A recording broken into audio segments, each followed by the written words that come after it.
Welcome to the Christian Mysticism podcast, where we explore the fascinating history of Christian mysticism from the early days of the church until today. I'm Alberto de la Cruz, and I'm joined by my co-host, Dr. Carlos Ayer, the T. Lawson Riggs Professor of History and Religious Studies at Yale University. Hey, Carlos, how are you? Hi, Alberto. I'm doing fine. How are you? I'm doing good. Thank you for asking. Well, we got a little dusting of snow today, the first snow we've had since early December. So, You still getting snow over there? just a little tiny bit. So, yeah, enjoy your 80 or 90 degree weather there. I really don't want to rub it in, but it's been a glorious day today. Yeah, well, Blue skies, not a cloud in them. oh my But God. Well, but you know that's the reason we live in Miami. You should have stayed down here. well, I like snow. I like cold. I'm weird that way. Well, I think snow's pretty cool as well, but it's the sort of thing I'd like to visit, not live with. Well, this is what we're going to talk about today. Some of these monks we'll be talking about today.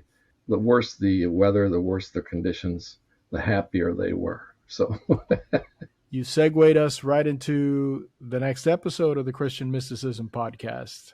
We left off last time with the story of Saint Augustine, the Prince of Mystics, and we touched on some of the monastic principles that affected or influenced him. And This episode, we're going to start talking about monasticism. So, yeah, well, the history of Christian mysticism is inseparable from the history of Christian monasticism, and there are various reasons for that, right? Why are the two so tightly wound together?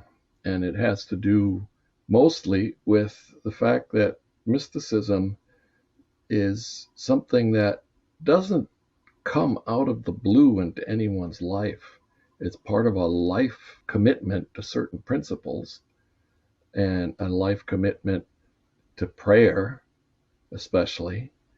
And monasticism is the social context in which constant prayer is made possible. now monasticism, you mentioned in the last episode, has a lot to do with self-denial, with asceticism, as you mentioned, and that's such a large part of it, isn't it? It is. It's not just Christian mysticism. I mean, throughout the world, where you find mystics, chances are you're going to find them living a certain kind of self-denying lifestyle. And I keep using that word lifestyle because it's a structure to your life, a style of living in which you do not put yourself first, and you do not put your needs and wants first. And this is true of all major religions that have mystics. There's no such thing, at least I haven't run into it, of completely self-indulgent mysticism. So At least not the ones you see in the movies. no, and there I know of very few cases of mystics who have become mystics reluctantly. I mean, it's something, as I said before, that you have to work at. It just doesn't come without effort. Now, you mentioned the self-indulgent mystics, and one name came to mind, and I don't know if you would even consider him a mystic, but he sort of had some quote-unquote mystical powers, Rasputin. Oh, Rasputin is one of those strange cases in the Russian Orthodox Church of these monks who claim to obtain certain powers through their mysticism. But Rasputin is by no means a model Russian Orthodox saint or mystic. He did seem to have some uncanny powers, and especially some uncanny ability to control the royal family, especially the Tsarina. But he was, by all accounts, at least what I have read, not exactly an ascetic, a self-denying monk. when you think of Rasputin, the last thing you think of is self-denial. He was pretty self-indulgent, Yes. and I would almost go as far as to say a charlatan. Well, these things happen. These things happen in the West too, and in Western Christian monasticism. You run into plenty of charlatans, and actually, we'll get to this in some other episode. There have been cases of mystics or mystical groups that have been accused of absolute self-indulgence. So it can happen, but the fact is that all of these self-indulgent mystics are not, let's say, if you've got a box in which the genuine mystics are, they are outside the box, precisely because of their self-indulgence. Yeah, it's almost like they live through a struggle between the flesh and the spirit, where they're trying to keep a constant connection with the spiritual realm, with the spiritual world, with God, and trying to deny the flesh, but they can't deny the flesh because they are in the flesh. They are alive. They still exist in this world. And that is the basic struggle. The three words used to describe what mystics have to struggle against are the world, and we can talk about that, what that means. The world, the flesh, and the devil. And those three terms come up continually in the history of Christian mysticism. And there's a certain duality expressed between the self and those three things, the world, the flesh, and the devil. It's always you versus them, and them versus you. So it's a struggle. It's a difficult struggle, and we can get into the roots of that, why it is so in Christian theology and Christian thinking, and why it is that monasticism arose in the first place. Because you find it in the New Testament. You find this, I won't say dualistic, because that has a very precise meaning, but there's a dualism involved. These binary structures of being, you versus this, you versus that versus you. And at the core of Christian mysticism, this is a duality and a struggle that never goes away. Now, we hear a lot about New Testament monasticism, and we know a lot about them, St. Anthony of the Desert. But did monasticism exist in the Old Testament, in the old Jewish world? Were there monastics, maybe not use the same term, but live the same lifestyle? Not in the Old Testament or Hebrew scriptures per se, but at the time of Jesus, the Essenes, and I think I brought them up. Yeah, you did. You mentioned them in a previous episode. Yeah, the Essenes lived a kind of monastic lifestyle. Wouldn't you say John the Baptist lived one as well? Many experts think that John the Baptist came from the Essene community. Yes, and they had in fact set themselves apart from the world. But John the Baptist is a good example of a pre-Christian ascetic person who denies themselves. And we find this dualism in some of the language employed by Christ in the Gospels, such as the spirit is willing, but the flesh is weak. My kingdom is not of this world. Or in John, the Gospel of John, the flesh is of no avail. That's the King James translation, I think. The flesh is of no avail. It's a spirit that, Or what would it profit a man to gain the whole world and lose his soul, which, is the same as spirit. And then you find it in Paul's letters too. St. Paul's letter to the Romans, he tells whoever's reading it, his letter, do not be conformed to this world. And then in Galatians 5:17, he says the desires of the flesh are against the spirit, and the desires of the spirit are against the flesh. For these are opposed to each other, to keep you from doing the things that you want to do. And he also says in another one of his letters that, it's a great struggle. And Augustine focused on this passage too. The things that I really know I should do, I can't bring myself to do. And the things that I know I should not do, I find myself doing. And that's what Augustine called the great monstrosity, that we're so divided, us against our will. And, if we stop for just a minute and think, what is this thing that ends up being called the will in the Greek New Testament and then translated as will in English? What is that? It's a power of the human self. It's the power of choosing. It's the power of choice. And the deal is, in the New Testament, that it's very clear to Jesus and his apostles and to Paul that there is something wrong with the human will, right? It just doesn't work the way it's supposed to. And actually, the salvation being offered by Jesus is some kind of repair on the will. And in the passion narratives of the Gospels, he has to struggle with his own will. In his agony in the garden before his passion, he struggles with his will and actually prays, please let this cup pass from me, but not my will, but your will. He's speaking to God the Father. Not my will, but thy will be done. So even Jesus, the human God incarnate in the Gospels, has to struggle with his will to make the right choice.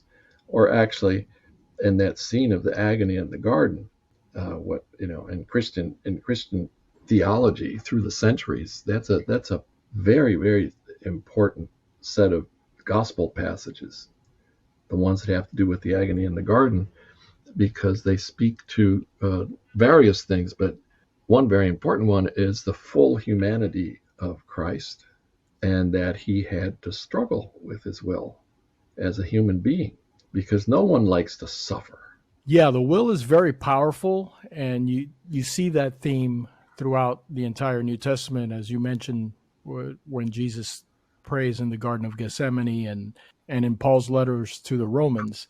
And it reminds me of an old song by an old alternative Christian group, which probably many of our listeners have never heard, but a group called the 77s, and they had a song that's titled "The Lust, the Flesh, the Eyes, and the Pride of Life." And the lyrics of the song, which I won't get into, but it basically is that struggle of the will. Yeah. And I think it's based on that passage from Romans written by Paul.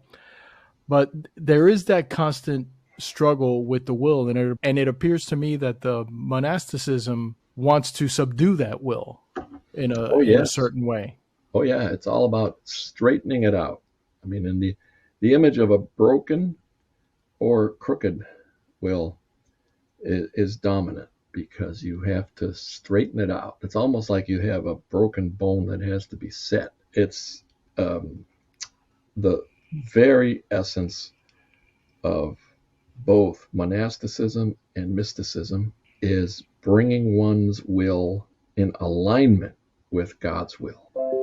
And we'll have time in other episodes to explore some mystics who, emphasize the will, whereas other mystics emphasize the mind.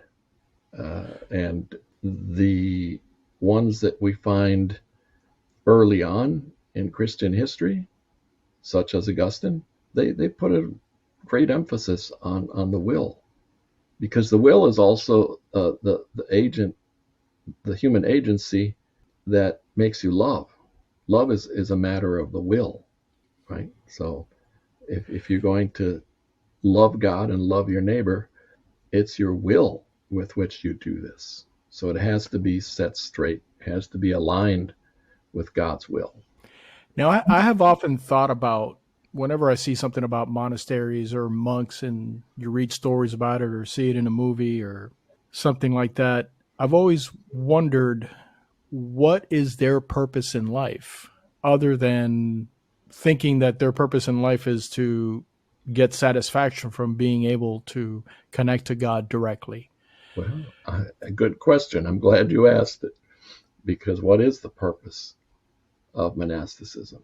It has been described for centuries as a place where you can, through great effort, come to enjoy, and I'm quoting Thomas Aquinas, undisturbed contemplation of God. And it sounds awfully selfish, doesn't it? Yeah, exactly. That's what I'm thinking. Yes. Because Yeah. I know when we spoke of Saint Augustine on the last episode, his quest was to join a monastery and just be in constant, as you said, undisturbed contemplation with God, which I wouldn't mind having either, but we're also called to serve others Yes. and to help others. So I can't imagine it's a completely selfish endeavor. Well, that's because there's a paradox involved in this duality, right? Contemplation versus action. How can you love God and your neighbor? This undisturbed contemplation of God business sounds awfully selfish, and there is some truth to that. And I think in the monastic tradition, there's a great self-awareness of this. And actually, it was one of my students many years ago who put it all very nicely by saying in a comment in class. And we had already been several weeks into the semester, and he said, these people we're reading, they keep talking about self-denial, but they're the most self-obsessed people I have ever had to read. And there's a truth to that. There's a Yeah, truth. it does come across that way sometimes. It can, but there are so many points to take into consideration. And perhaps the first and most important is that the way monasticism developed, and we'll get into this in a few minutes, it began with hermits who were all out in the desert on their own. And then it developed into communal monasticism. But the key issue to keep in mind is that the monastic life is a life of prayer, and that's its fundamental connection to mysticism. You can't have mysticism without prayer. And these monks are praying far more than anyone else in the Christian community. And as this develops, by the time of Augustine, by the 4th century, there's this conviction that all these monks and nuns, men and women, praying all the time, they're praying for others. They're not just praying for themselves, right? They're not constantly praying, oh God, let me have union with you. No, they pray for the community. So they actually perform a great service to their fellow human beings by devoting their lives to prayer. And if you think of it as a profession, right, or a trade, a skill, monks then are no different from doctors or plumbers or any other kind of specialist who has knowledge and a talent and dedicates their lives to doing something for others, as doctors, plumbers, and electricians do. They pray, and they pray for everybody. They're not just praying for themselves. And there's also this second point to take into consideration, which is the command that Jesus issues in the Gospels: be perfect as your Father in heaven is perfect. In another Gospel, it's be merciful as your Father in heaven is merciful. But this quest for perfection, which can seem to be very selfish. After all, they're leaving the world behind. It can seem awfully selfish. There's also this conviction that grows by the time of Augustine in the 4th century, when monasticism is really taking off like a rocket, to use that imagery. It's just now the sheer number of men and women who are becoming monastics, it is a quantum leap from what it had been before. And why is that happening? Various reasons, but here's what the conviction that develops at that point by the 4th century is that all the sin in the world, and the world is awful, right? The world is just awful. And people in the world even Christians, right, commit all kinds of sins. So the view or the attitude towards God that we find expressed in some of the older books of the Hebrew Bible, Genesis, Exodus, for instance, God's always getting angry at the people because they're not doing what they're supposed to do. And there's that scene in Genesis where Abraham actually argues with God about this precise issue. God wants to destroy Sodom and Gomorrah. And then Abraham begins bargaining, saying, well, if you find this number of good people there, will you still destroy those cities? And the number keeps getting lower and lower in the bargaining, right? I forget exactly at what number it ends up, but Abraham keeps dickering. What if you find 10 just people, 10 good people? How about 5 good people? And of course, Abraham wants primarily to bring God down to a very compassionate point so that even one good person in a community can help stave off God's wrath, God's anger. And this gets applied to monasticism, if you see what I mean. It's the same model. Would you say the people from that era, from what you've read and what you've studied, that was their primary motivation, to constantly pray for their communities, for the world, for their family members, for their cities and their towns? Yeah, I think it was and they ended up becoming mystics from that constant prayer and that constant contemplation with God. Yes, in a way. It's a complex puzzle how the pieces fit together. But yes, the answer to this is yes, basically yes. The idea that one is, through prayer, connecting to God also means that if you are connecting to God, you can intercede for others. So yes, and then the prayer itself, the closer you get to God, the more mystical your experiences can become. So there is sort of continuity, right? Continuity is not the right word. There is a two-way relationship between the self and God, and between the self and community, and between God and the community, with the praying person or holy person. That's another term we can get to later. The holy person becoming an intercessor. And there's certain things to keep in mind about this world, the world of the Roman Empire, and even, regions slightly outside beyond the Roman Empire, which was this was a world filled with violence and oppression of all kinds. I mean, the Romans built nice roads and put up very, very durable buildings, but most of that was done by slave labor, and the slave labor was not obtained through niceness. Neither did they get to enjoy the luxury items that they built. That's right. And one has to keep in mind that until the 4th century, people went to the stadium, or the arena, as they preferred to call it, to watch men kill each other, or to watch men slaughtering animals in great numbers.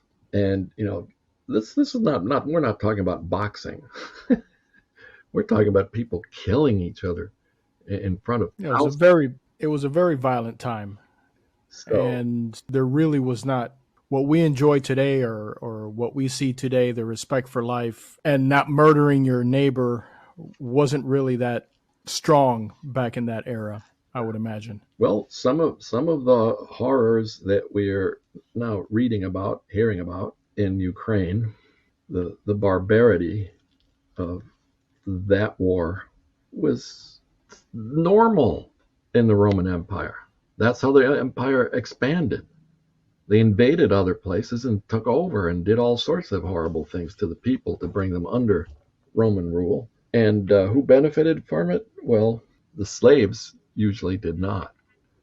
And, slaves did most of the work on those structures that still survive 2,000 years later. But more than that, the morality of Roman culture was very far from the morality of Jewish or Christian culture. Would you say that difficult time that they were, that they all, that the, that difficult time that the world lived in, where there was so much violence, there was so much misery, poverty, slavery, the world was just, unless you were a very wealthy, well connected political person, the world was just not a pleasant place to be in. Would you say that's how, in terms of monasticism, how the hermit monks came to be? They just wanted to get away from the distractions Oh, yes. and all that, just to be able to pray in peace and not be. Yes, and not be lured by all the temptations of this world where there was a lot of sexual license, and not just not to be lured by these temptations, but to flee from all this violence and nastiness. And one also has to keep in mind something very important, which is that at this time in human history, very few people married for love. Marriages were usually arranged, and the family had more of a say in who got married to whom than the individuals who were getting married. So when you think about the fact that these men and women who fled to the desert practiced a life of celibacy and refused to get married and refused to have children, they were escaping a system, a society in which marriage could be fairly similar to slavery, especially for women, but also for men, to be tied to someone that turned out to be not the best match for you. And going out by yourself to pray, you're following God's command, be perfect as your heavenly Father is perfect. Well, and praise it. Paul, I can't remember which letter, he says, pray ceaselessly. That's another very important New Testament passage where Paul advises his community that he's writing to, pray ceaselessly, pray all the time. And I do know where this quote can be found. The first letter of Peter says, keep watch, be careful all the time, because the devil is always prowling about like a roaring lion, waiting to eat you up. And, that's a reference to all of the temptations that you can be faced with in the world. So fleeing is one way of doing it. And then add to this, to go back to the point where we were a few minutes ago, add to this the thought or conviction that by doing this, you're not doing it just for yourself. You're doing it for the rest of the world. And there you have the selfishness issue lessened quite a bit, made not as prominent. Well, we spoke about the hermit monks, and we've spoken about monasteries where several monks are together. Did hermit monks start first, and then several of them got together and Yes. started monasteries? Yeah. So it was a gradual, or it moved in that direction. It started with the hermits, Yes. and then they started to band together and founded monasteries. Yeah, that's what happened. And if I could back up just a little tiny bit to provide the context for this development, is that, being by yourself out in the desert, it's not easy. And there were many, we have plenty of texts as proof of the fact that many men and women went out there and actually either went overboard, with excess of self-denial, or they failed completely because it's such a hard thing to do, to be out there by yourself praying all day. So excess and failure had a lot to do with the transition from the hermit life to the communal life.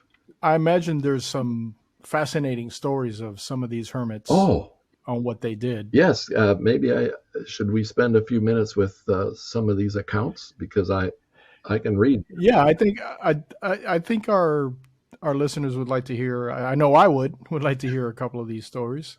These are saved from the. We have many so-called sayings of the Desert Fathers, and we also have sayings from the Desert Mothers, the women who also went out as hermits. But the from the sayings of the Desert Fathers, the apophthegmata is the Greek word. You get certain glimpses of men who are so focused on their goal that they go to excess.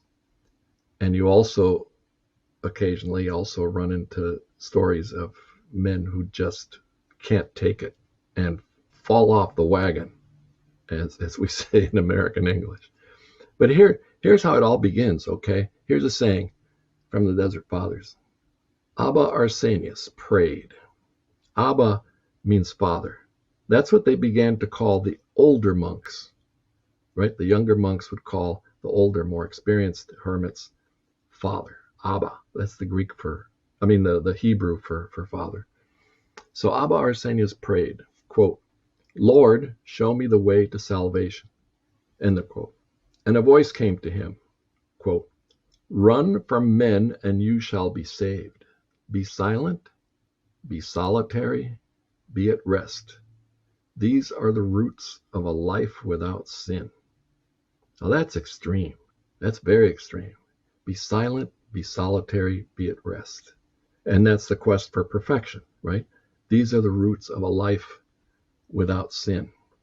But they could go, not a little, they could go way, way beyond what we might consider healthy in their self-denial. Here's another one. A disciple of Abba so-and-so said to him, Father, you have grown old. Let us go into the world for a short time. And Abba so-and-so said to him, yes, provided we go where there are no women. And So self-denial never ends. Never ends. Yeah. Here's another story. An old man saw, and by an old man they mean an old hermit, right? An old man saw a man laughing and said to him, so this exchange between two hermit monks who occasionally met with each other, right? They have conversations, they help each other with tips, how do you do that? An old man saw a man laughing, said to him, quote, we have to render an account of our whole life before heaven and earth, and you laugh? As the shadow goes everywhere with the body, so we ought to carry penitence and lamentation with us wherever we go. So no laughing here. Yeah, this is too serious a business for laughing. I'll just read a few more. An hour's sleep is enough for a monk. That is, if he is a fighter. All rest of the body is an abomination to the Lord. And here's one of my favorites. They said of one hermit that he sometimes longed to eat a cucumber, right? Fasting. And you might wonder why a cucumber. Well, cucumbers were many of these hermits were vegetarians or vegans. So cucumbers were very pure. So he longed to eat a cucumber. He was hungry. So he took one and hung it in front of himself where he could see it. He was not overcome by his longing and did not eat it, but tamed himself and repented that he had wanted to eat it at all. So, any psychiatrist nowadays would tell you that this is not healthy. And I'll read one more, which shows you the extremes that they could go to and how aware they could be that they were going to extremes. At a meeting of the brothers, they were eating dates. One of them, who was ill from excessive fasting. I'll pause there. It's part of the narrative. They knew he was ill from excessive fasting. One of them, who was ill from excessive fasting, brought up some phlegm in a fit of coughing, and unintentionally it fell on another of the brothers. This brother was tempted by an evil thought and driven to say, be quiet and don't spit on me. Pause for a second. This is an evil thought, to tell the man to be quiet and not spit? Well, yeah, this evil thought. The story continues. So, to tame himself, and restrain his own angry thought. He picked up the phlegm that had been spit on him, put it in his mouth, and swallowed it. And then he began to say to himself, if you say to your brother things that will make him sad, you will have to eat what nauseates you. And it's this kind of unhealthy self-loathing that could develop in the hermit situation. But you also see a lot of those rules in monasteries as well. They will carry over to some extent, but the thing about the shift to communal monasticism is a lessening of extremes. And you find this especially by the 5th and 6th century. You begin to see a lessening of all this. And this is where a community can help put a lid on the excessive fasting, excessive self-punishment. Yeah, but there's no denying that some of the people who are now known as the greatest Christian mystics, they did terrible things to their bodies. Wrapped them in chains, wore hair shirts, fasted to excess, and did all others, whipping themselves even. So this is mysticism is not all roses and perfume. Carlos, would you say that there was any real difference between the hermits and the monasteries, between the Eastern Church, Eastern Orthodox Church, and the Latin West Church?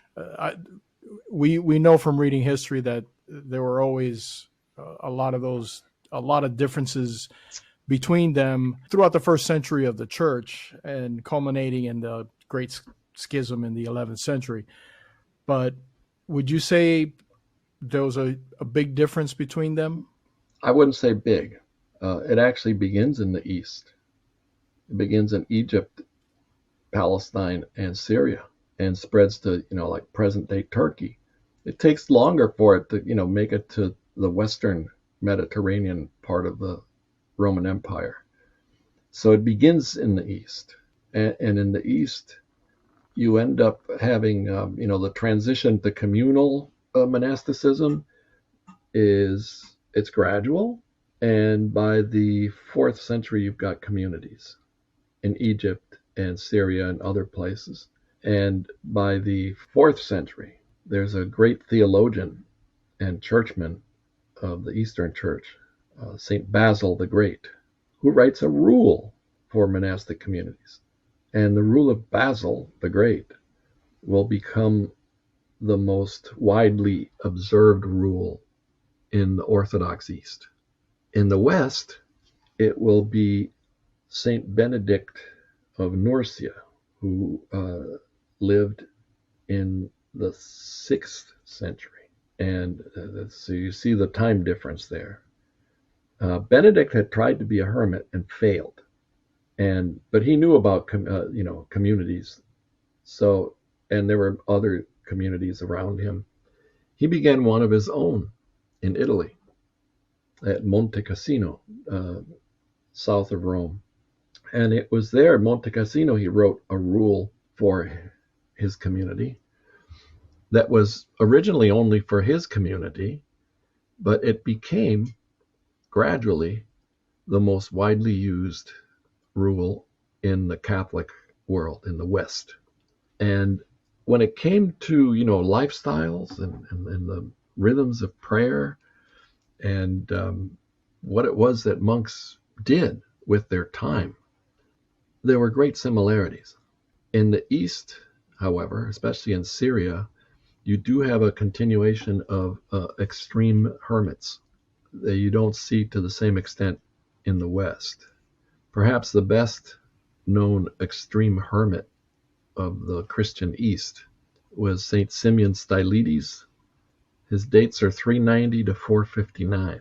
He climbed to the top of a pillar of a destroyed ancient structure and lived on top of that pillar for about 30 years, all by himself, and never moved from that pillar. And he became very, very well known. And the world came to him. Even the emperor would send emissaries to see Simeon and beg for his prayers. Eventually, his followers had to build like a little platform there on top of the pillar as he got older so he wouldn't fall off.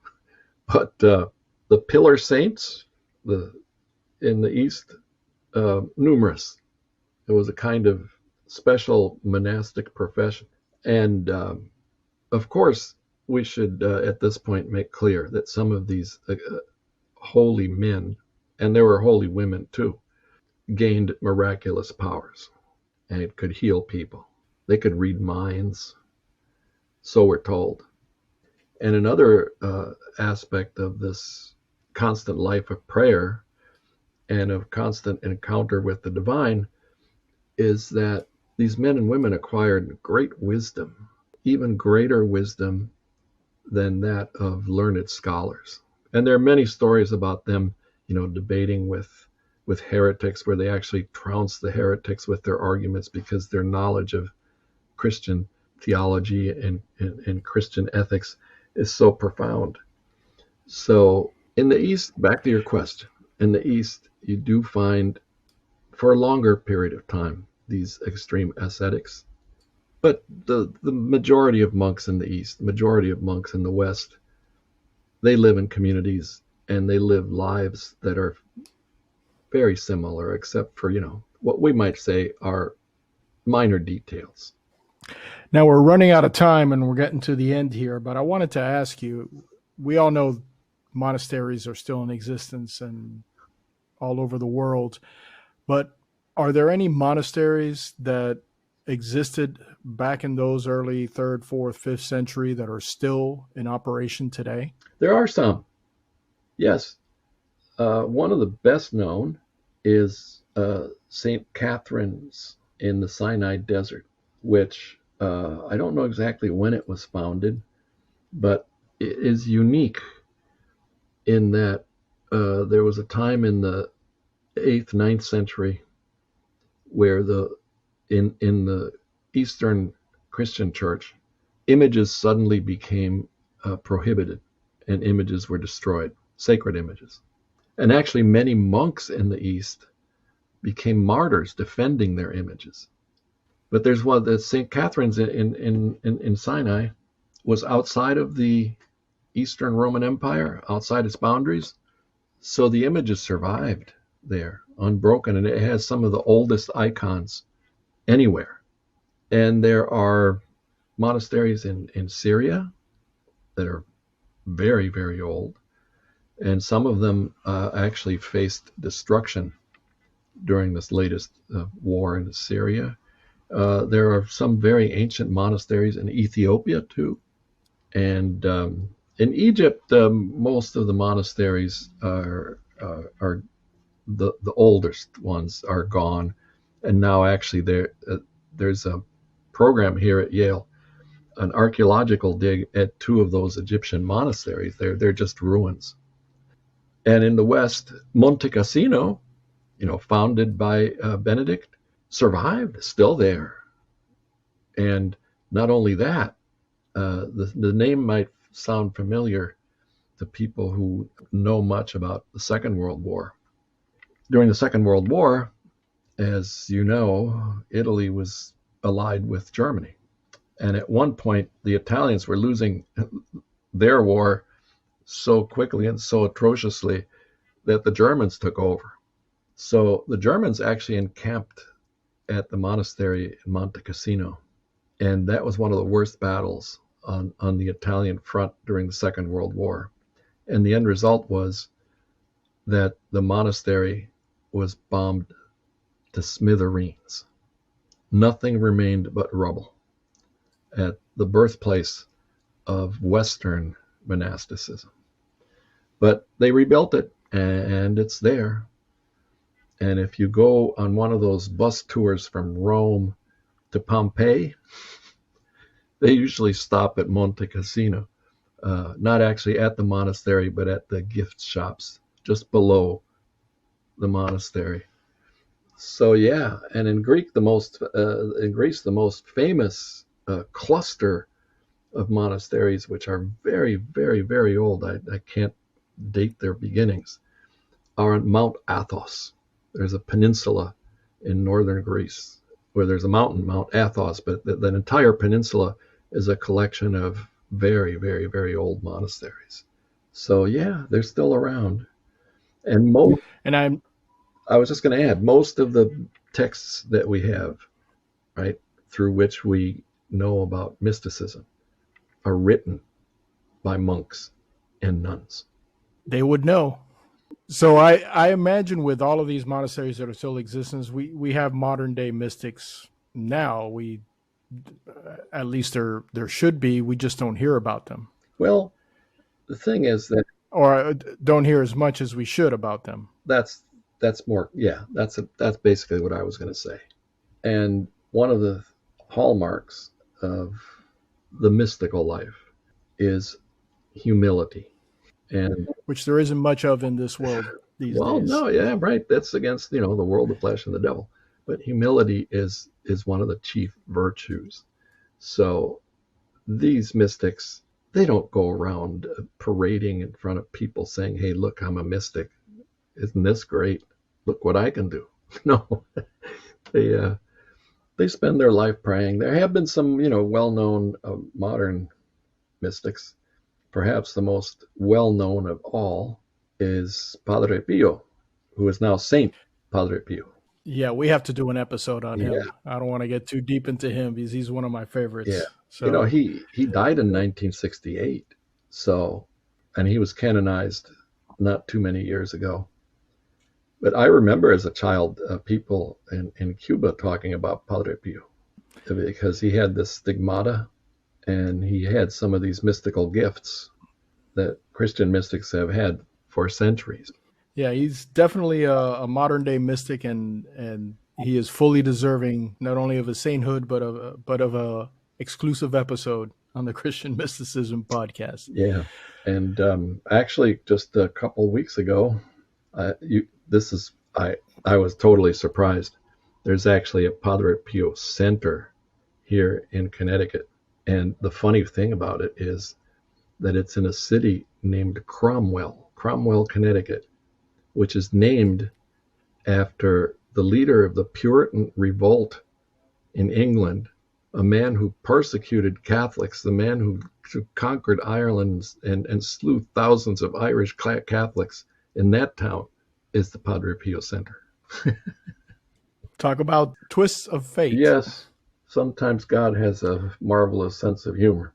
Yeah. And yeah, we didn't talk much about mystics within monasticism today, but I think it's very important to keep in mind that this constant prayer, constant self-denial is such an important key issue for the mystical life. I know we didn't talk a lot about individual mystics, but I think, for me at least, this conversation that we had today really gives me a good idea of how monasticism helped form the Christian mysticism movement and was the source of all these mystics we will soon explore in future episodes.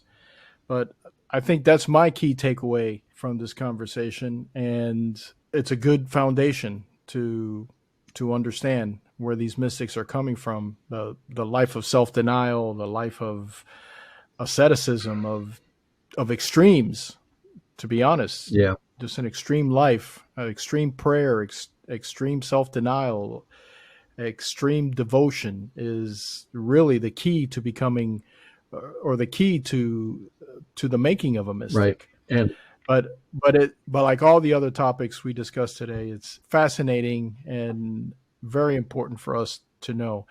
So what are you going to have for us on our next episode?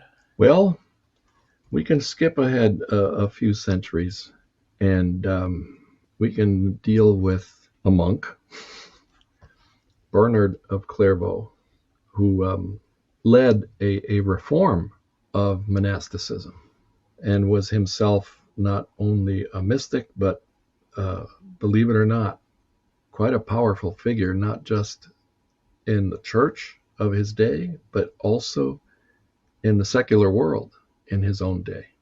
Because in many ways, the monks and the nuns, these professional prayers, right? These prayer machines, you can view them as prayer machines, right? They come to have, despite their desire to leave the world, they come to have quite great influence over the world, both in the Christian East and the Christian West. But in the Christian West, because of the fall of the Roman Empire, they come to have an influence that's different from the influence that the Eastern Christian mystics have on their secular society. So Bernard is quite an interesting example of the way in which monasticism not only breeds mystics, but also, paradoxically, breeds very active people who are actually, more than knee deep, let's say neck deep in the world while they do their praying. Well, I know I'm looking forward to that conversation with you for the next episode. But thank you, Carlos, for joining us. This is very enjoyable for me. So, well, it's enjoyable for myself as well, and hopefully enjoyable for our listeners. So thank you. Thank you once again. Thank you. Pretty soon I'm going to lose track of how many we have already done. Well, today we're recording our 5th episode. Oh, wow. So, yeah, time flies. So until the next time, thank you all for listening to the Christian Mysticism Podcast. If you have any questions for Dr. Eyre, you'll find our email address in the show notes.